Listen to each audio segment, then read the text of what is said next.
Hello and welcome to The Time of My Life. These podcasts capture the fascinating, funny and often revealing interviews of guests talking about their life so far.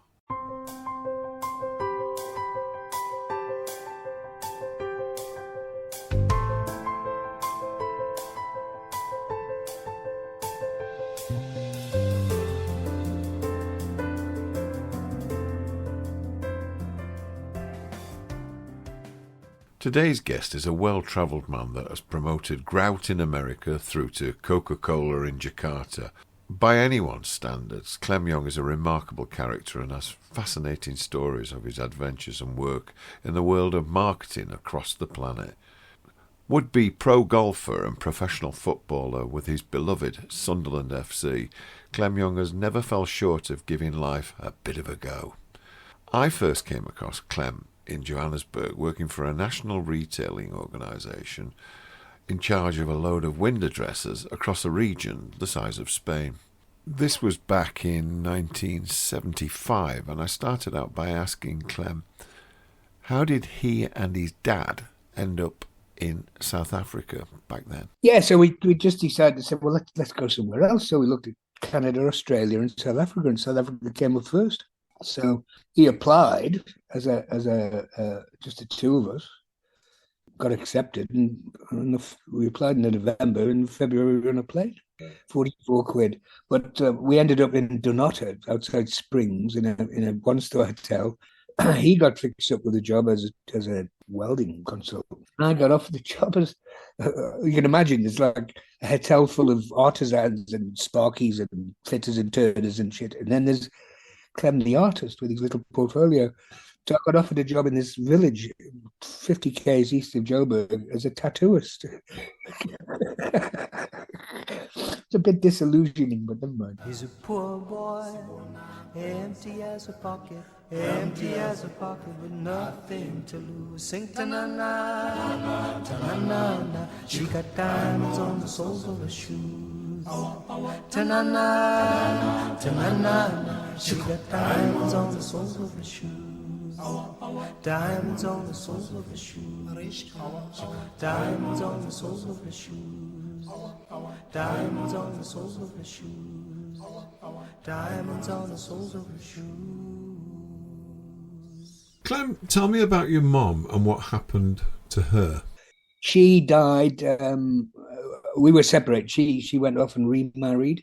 She remarried an American, went to live in the States. He died. She remarried another guy back in the UK who was in a transport haulage business. He died. And then she died, 4 years ago now. That's why I came back, actually. I came back to sort all that stuff out. And then I got, actually, no, 6 years ago. I came back to sort her out. I was coming back every weekend from Ukraine. And because my family have all gone, basically, I was staying in little hotels and golf clubs and God knows what. And then I got cancer, and then because of National Health and NHS, I decided to stay because I would have been dead, Chris. So, it cost you an arm and a leg to do it out there. I was a loner. And did your dad have any children with anyone else? No. Well, I suspect there was one somewhere, but he never quite revealed it to me. He was having a fling with a girl called Gloria, who was a Zulu girl from one of the domestic airlines in Joburg, and I hadn't seen him for about a year and a half because I was in Cape Town. Yeah. And the next thing he says, Gloria and I'll come down. And I said, who the hell's Gloria? And I suspect there was a little boy born out of that, but I never got to the bottom of it because he croaked before I got a chance to get.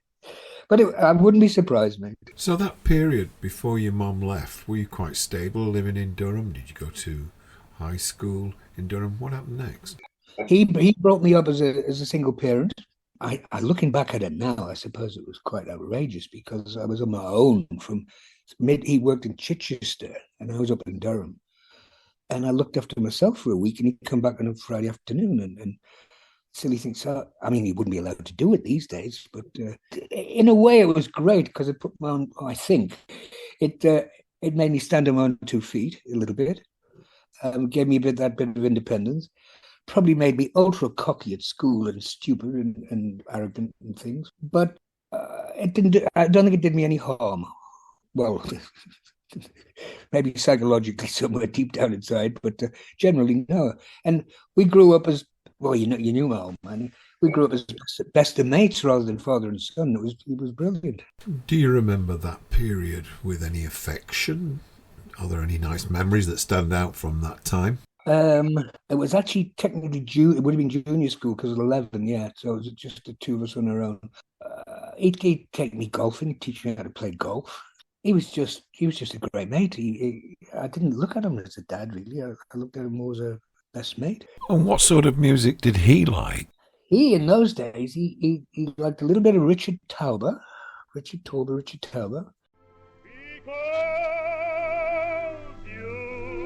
come to me.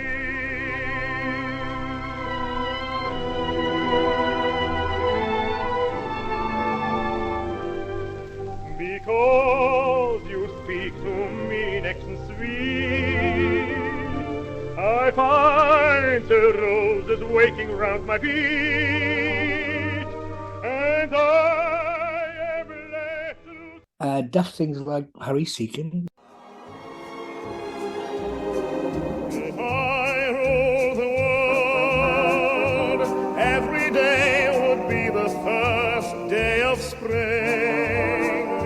Every heart would have a new song to sing, and we'd sing of the joy every morning would bring. If I ruled the world, every man would be as free as a bird. Every voice would be a voice to be heard. I suppose relevant to his age at the time, and then his favourite was "Oh Danny Boy," that was his party piece. Oh Danny boy, the pipes are calling from glen to glen and down the mountainside. The summer's gone and all the flowers are dying. 'Tis you must go. But neither of us were singers, really, at the end of the day.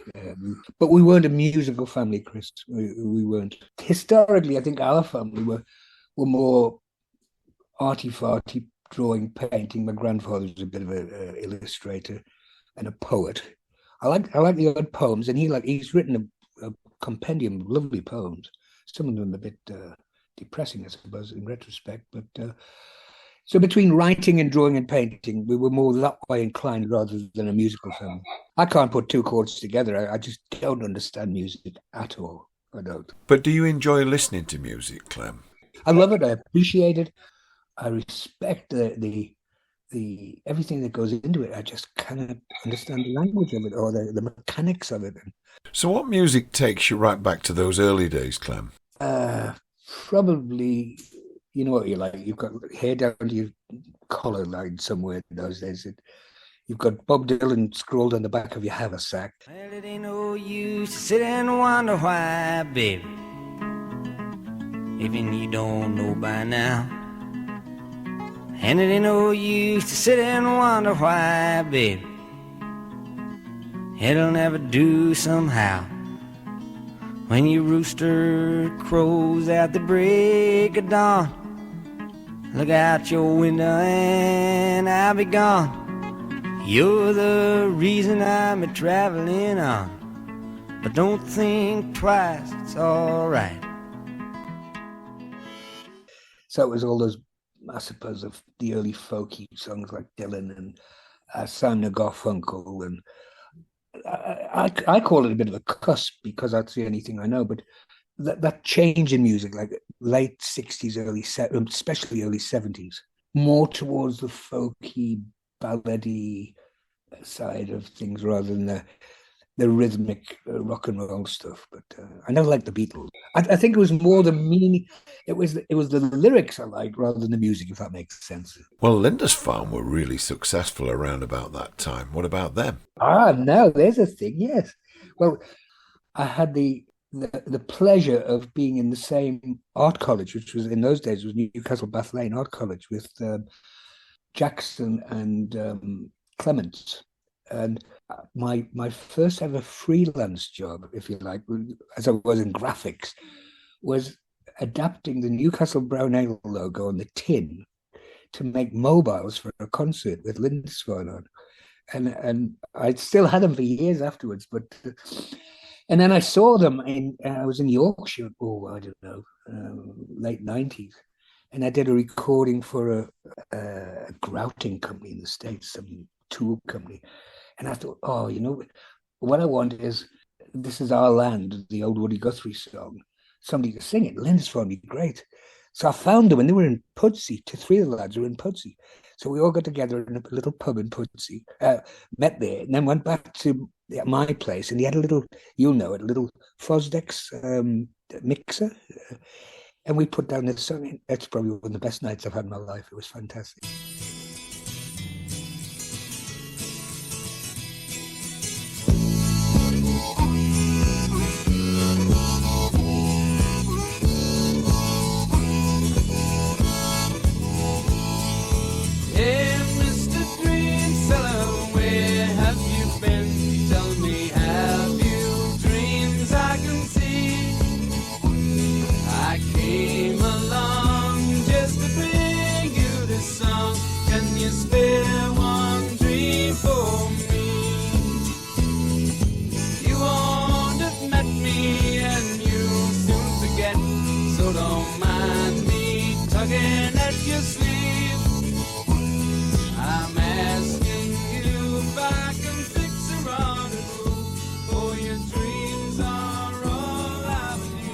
This land is your land, and this land is my land, from the California to the New York Island, from the Redwood Forest to the Gulf Stream waters. This land was made for you and me. As I went a-walking that ribbon of highway, I saw above me that endless skyway. Oh, I don't suppose you got a copy of it, Clem, a recording of it, did you? No. Oh, no, that would have been nice, yeah. I remember you always liked Ralph McTell and Streets of London. Oh, my favourite of all time. I don't know why, I just loved it. I know it's been done to death and covered by everybody, but I remember I was at art college in Durham, and it was before, this must have been about 1971, before he'd made big, because I think it officially only came out in 72, 73. You know, you had the in those days, the university used to have lots of social evenings and music evenings and bands on and things like that. I went to Durham Art College to a social evening, and they had the music on. They have bands on in those days, from Zeppelin to Black Sabbath and all kinds of, but they have folky nights on as well. And this guy got up, and he wasn't number one. He was like number 4 on the bill for this. All the students sitting on the floor in their denims and their Levi, all quiet, listening, and then go for a pee at the same time. And this girl came up, the social secretary of the Durham University came up and said, "Here, now we want you to follow the bouncing ball and sing along to this." And she had a big screen up at the back with a big stick, and it was Streets of London, first time I'd ever heard it. And there must have been, I don't know, 1,000 kids in the audience. They were in tears. I was gripped. It was brilliant. And it was McTell live, unknown at that stage, doing his thing. That was Durham University.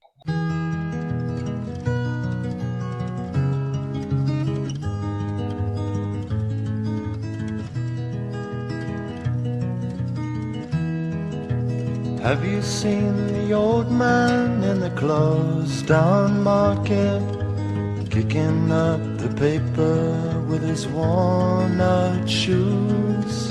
In his eyes you see no pride, and held loosely at his side Yesterday's paper telling yesterday's news. So how can you tell me you're lonely and say for you that the sun don't shine?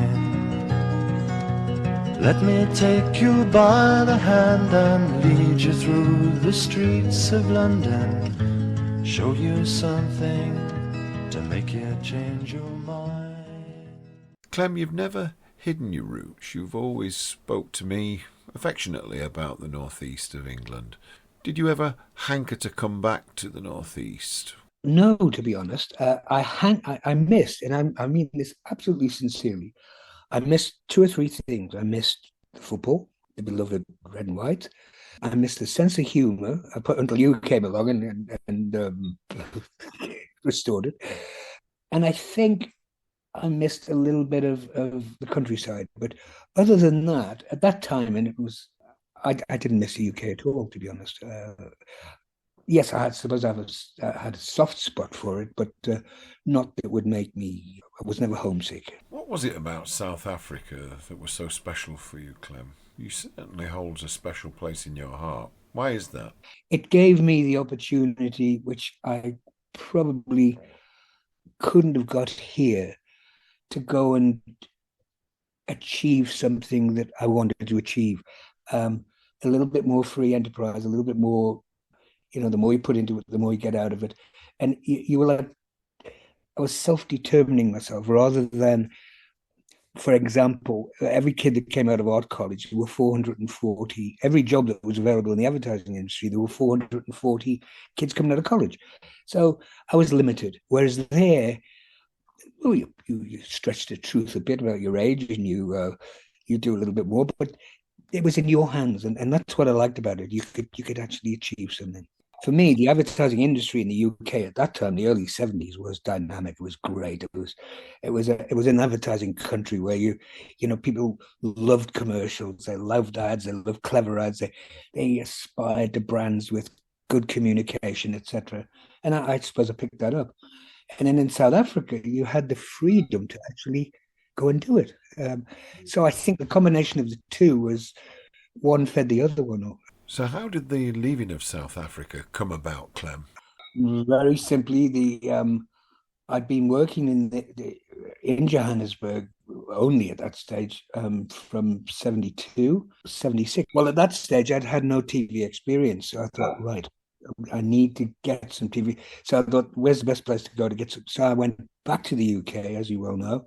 Eventually found my way back in and started working with television because knowing that the TV or the commercial side of TV would be expanding quite rapidly in South Africa. And I then joined the wonderful Saatchi and Saatchi, not based in London in Regent Street, but I ended up being creative director with Saatchi's in the West Midlands, primarily to handle Rover and Mini.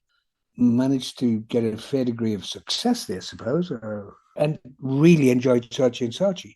And of course, they then were part of WPP, which was a massive worldwide network, and opportunities started popping up all over the place. Being an adventurer at heart, I thought, oh, well, why not? What the hell?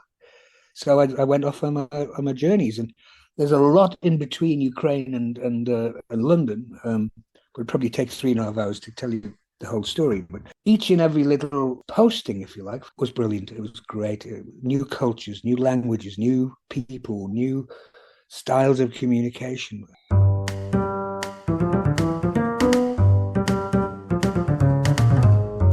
So how did Ukraine happen? Ukraine was towards the quite recent, actually, to be honest. I started off first going to Hong Kong, worked in Hong Kong for a couple of years. At that stage, married, had my first kid in Hong Kong. Ashley was born in Hong Kong, as was Bonnie, two of them. We then moved to Bangkok, which I spent 2 weeks, and then they said, well, we've got to go to Indonesia. So not only had we just moved to Bangkok, we then had to move to Jakarta in Indonesia. I loved it. I had 7 years there, and it was absolutely fantastic. And from Jakarta, it went all over the place. I did Australia and the Philippines. I ended up with a regional role as creative for an agency called DMB&B, and they gave me like 11 countries to pop into and work together with the teams. So every month you'd get on a flight and do this round trip, and you could go to Perth, Sydney, Taipei, Bangkok, and it was brilliant. It was dreadful for the family because at this stage I've got kids going to school in Jakarta at the international school. Didn't do much for the marriage either, and I was just getting shuffled around all over the place. But on the positive side, it was superb. It was brilliant. Clem, were you ever destined to be a sort of husband at home and settle down and pipe and slippers? I think I've come to the conclusion after all these years that marriage and myself don't really get on well together. I think I must be either inherently selfish or just a shit to live with. Because I don't know. This sounds a bit pathetic, but I I've grown up in my life thinking, and it's my father's fault. I know it was. He used to always say to me, he says, "Clem, life's like a ladder. You've got rungs up the ladder. You must always aim for another rung higher up the ladder." And I was always searching for something more, more, more. And I think, unfortunately, that happened with the marriages as well. No disrespect to the ex-wife or the kids or anything else, because I love them to bits.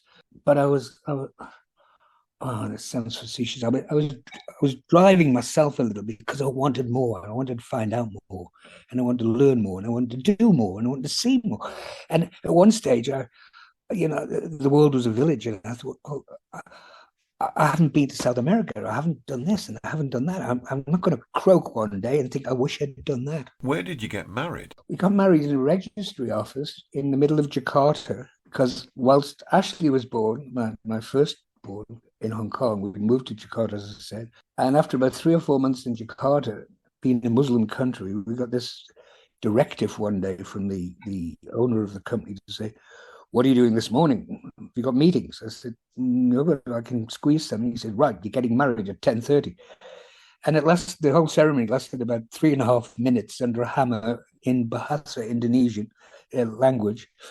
And all of a sudden I was married, and so was she. Was that because the authorities took a dim view of you living with a woman that wasn't married to you? Yes. So it was more an administrative thing than anything else. Not that I regret that at all, though. It was a necessary thing, even for the kids' sake. It was great. Did they have music at this ceremony? There was some music. There was some music. Don't ask me what it's called. The local pop music was called dangdut, which was this combination of gamelons and all kinds of percussion type instruments with bells and things, which they played as we walked out of the. That was the only music we had.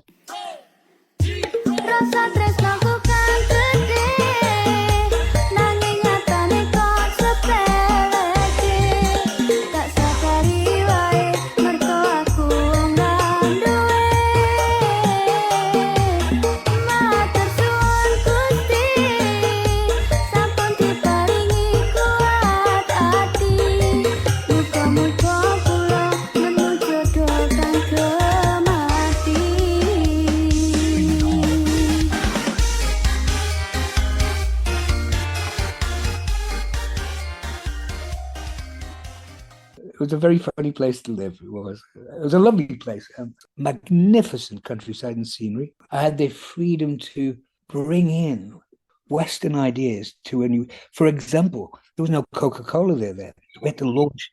Now imagine launching Coca-Cola into a country that's never tasted it. They hated it. They hated it with a passion. But do you do what they do in the West, or do you take them through a crash course in Coca-Cola lifespan? Can't beat the feeling and all that type of stuff.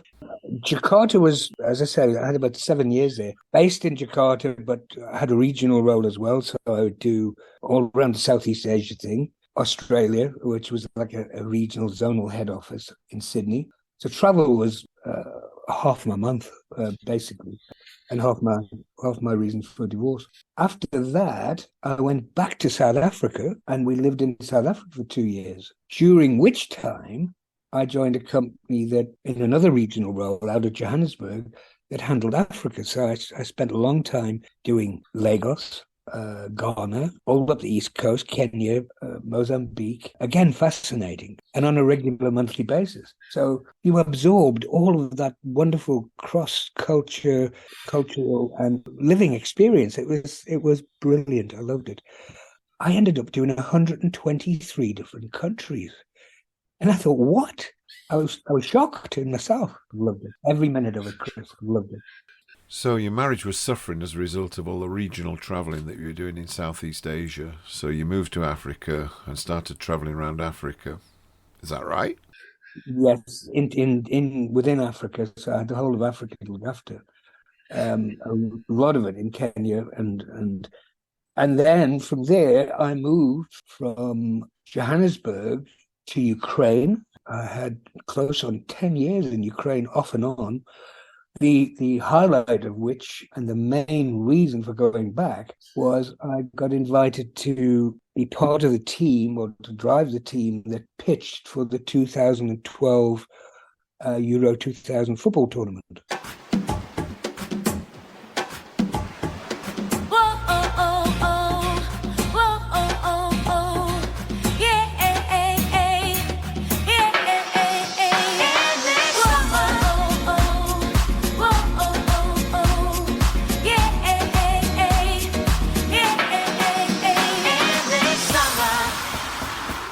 And we were pitching worldwide against various other countries who were trying to host it. This was in 2006. By good fortune or luck or whatever it is, we managed to win that. So we won it for Poland and Ukraine, which meant I had to go and base myself there as well. And believe it or not, it takes 5 or 6 years to put the whole thing together, because not only do you win it for the host countries, but then you've got to start implementing both the creative and the strategic and the rollout of how it will all work, and the logistics of it. And you were self-employed, or were you actually working directly for a business? Well, technically I was self-employed, but I positioned myself as a consultant. So I go in on a consultancy contract for 2 years or 3 years or 4 years or whatever it was.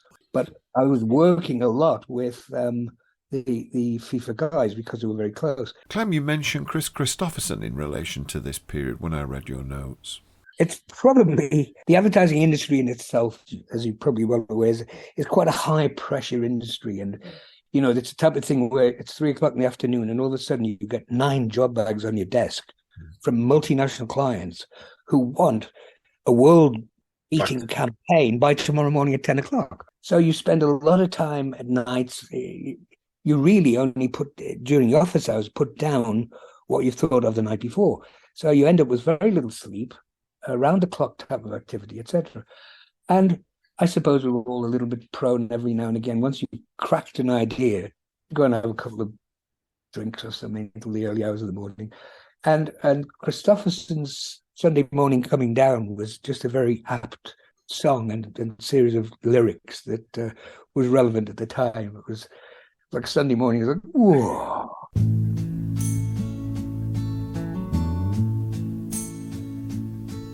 Well, I woke up Sunday morning with no way to hold my head. It didn't hurt.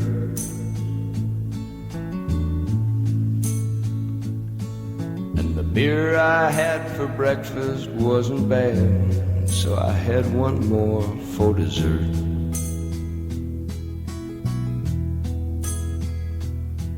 Then I fumbled through my closet for my clothes and found my cleanest dirty shirt.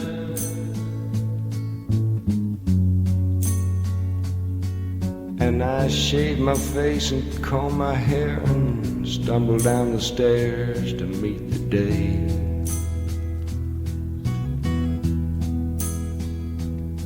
I'd smoked my brain the night before on cigarettes and songs that I'd been picking.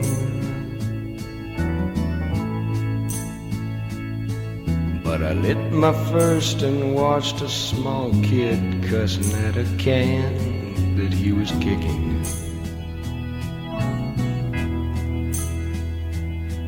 Then I crossed the empty street, caught the Sunday smell of someone frying chicken. And it took me back to something that I'd lost somehow, somewhere along the way. On the Sunday morning sidewalk, wishing, Lord, that I was stoned. 'Cause there's something in a Sunday makes a body feel alone. And there's nothing short of dying. And then the Ukraine episode ended? Yes and no, because I did go back. After the 2012 tournament finished, etc., my role was technically completed. However, I'd made contact and friends with a lot of companies and individuals there. One company of which put me on a consultancy level as well to work for them on various different projects which they handled throughout Eastern Europe. And they in turn sent me to lovely places like Mongolia and the Stans, the Kazakhstans, Uzbekistan on a regular basis. And I've got to tell you, there is no nicer place in the world than Mongolia. It is beautiful. It is. It really is. It was an eye-opener for me. So cut a long story short, I spent another 4 or 5 years, I suppose, on and off, doing this regional role out of Kiev for Moscow, the Baltic countries, Western Poland, a lot of time in Poland, Hungary, Romania, Budapest. Clem, how did you go on with the different languages in all these visits? Well, somebody asked me this yesterday, actually. So he said, you speak a lot of languages. I said, I don't. I speak a little bit of a lot of different languages, like the basics. I was in the hospital, believe it or not, and I had a Polish surgeon putting these tubes in. And I said, Dobre jutro to him, and he said, close, but no cigar. And we got chatting. And then we got into funny stories. And I've blundered dramatically over the years with my languages, because there's a little book called Fodor's Travel Book. I don't know whether you know it, and it's like a guide to different countries, and where is the toilet and what time is it and things like that. And I remember it, the tea lady in Jakarta on my very first day, and the chairman of the company had given me my office and all my equipment and everything else. And around about 10:30 in the morning, this lady came in with a tea trolley, an old-fashioned tea trolley with a tea urn, stainless steel. And she was quite a rotund old thing. She spoke to me in Indonesian. I didn't speak a word, so I ripped out the book and I looked under chai for tea, and I looked under milk, which was susu, and I didn't want a lot, which was I didn't want to say big, so it was besar. And I said some wonderful sentence which I thought was magnificent to her, and she shrieked and ran out the room. And the chairman came in and said, "What have you done to tea lady?" I said, I told her I didn't want big milk in my tea, because you just said she's got amazingly large breasts. But I seem to have a habit of getting it all wrong. So a little bit of Zulu mixed with a little bit of Russian. It's a fantastic language. It really. And you lived in Kiev in Ukraine for a while, is that right? Yes, I lived in Kiev. I bought an apartment there, which is still standing, I believe, although I don't own it anymore, which was quite a nice place. It's called Comfort Town, and they're all yellow and pink and beautiful duplex apartments with all the facilities. And Kiev is the most magnificent town. I mean, it had everything. I must have been the oldest person on the streets, Chris. You never see an old person. They live in the country. Metropolis, which is thriving of young, dynamic people and a great nightlife, great social life then. It was just a lovely place to live. So when did this period of illness start, Clem? It started off with my mum, who was on her last legs here, so I had to come back. I was literally coming back every weekend. And then I came back, and I thought I'd had a hernia, something daft. So I went for a checkup in Durham in the UK, to the local hospital. And they yanked me in, and all of a sudden, there it was, the wonderful big C in its lymphoma state, or whatever it was. So that in turn made me change my whole outlook on what I was going to do. Medical care in Kiev is pretty good, but ludicrously expensive. I mean, it would have cost me 40,000 pound. So I, coinciding with my mum's passing, decided to stay here. So I was spending 6 months of the year here, 6 months of the year in Kiev, and then eventually, as the disease took hold, I suppose, spent more and more time here until eventually I had to make a decision to say, stay here. And your partner at that time was Ukrainian? At the time, yes. The partner changed since then. She was, and she now, with her children, and not my children, but her children, she's married now.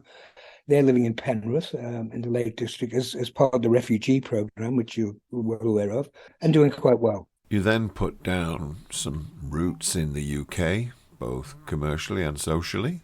Yes, I had to, because being away from the early 70s, I didn't have the greatest track record in terms of national insurance stamps and things. So I had to get back on the system. So I started working from home, again for a lot of Eastern European Gulf countries on projects. So I'd fly out, get a brief, sit down, come back, do it, fly back and present it. And I did that for a couple of years until I couldn't do it anymore. That was actually quite nice because it gave me the best of both worlds. I'd have the security and safety of the wonderful NHS here, together with still the adventurous spirit by going off and doing these things and working on some amazing things in Saudi and Kuwait and Oman and places like that. And then doing a lot of the post-production back in the Far East in Singapore, which was lovely. I've enjoyed every minute of it. If you could meet the 20-year-old Clem Young, what advice would you give him, Clem? Follow your heart. That's probably the quickest and most cliched one I can think of, but it really is. Don't get left with the desire to say, I wish I'd done that. Do it. And even if it's wrong and it fails, you've done it, you've tried it, you've been there, you've given it a crack, and you can live with yourself peacefully after that. Clem Young, thanks for sharing the time of your life. My pleasure, Chris. Good to talk to you. You've been listening to Time of My Life. These podcasts are produced entirely voluntarily. My wish is that you might make a donation to the Alzheimer's Society via text on your phone. Your kind donation ensures the Alzheimer's Society can be there for every person affected by dementia. Your gift helps them challenge perceptions, fund research, and improve care and support. If you choose to make a donation, one of the following codes to make a one-off donation and help continue to lead the fight against dementia. Capital C-A-R-E number 3 or capital C-A-R-E 5 or capital C-A-R-E 10 will send either £3, £5 or £10. So if you get it, just capital C-A-R-E, whichever number you want on the end. And the number to send the text to is 70567. That's 70567. Please support the Alzheimer's Society. By the way, the Alzheimer's Society receives 100% of your donation. Finally, all the music used on this podcast is copyright protected and must not be reproduced in any way. Permission and licenses from the PRS, Performing Rights Society, has been obtained, which covers this podcast. My name's Chris Smith, and thanks for listening. You can contact me on Smith Owls, that's Smith Owls, SMITHOWLS, @gmail.com. Bye now.